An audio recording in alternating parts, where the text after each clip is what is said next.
ఉపవాసం యొక్క అర్థం ఇదే. అసలు ఉపవాసం ఎందుకు చేస్తారు? ఎందుకు చెయ్యాలి?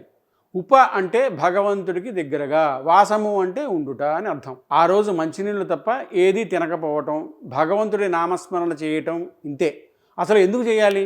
వారానికి కనీసం ఒక్కరోజైనా ఉపవసించడం వలన మన శరీరం ఆరోగ్యవంతంగా ఉంటుంది. రెండవది అసలు కారణం, మనం ఒక వ్యాపారం చేయడానికి మన దగ్గర ఉన్న డబ్బుని వెచ్చించి లాభాలు గడించే ప్రయత్నం చేస్తాం కదా. అలాగే ఈ శరీరాన్ని పణంగా పెట్టి మనలో ఉన్న ఈ జీవుణ్ణి ఉద్ధరించుకోవాలి.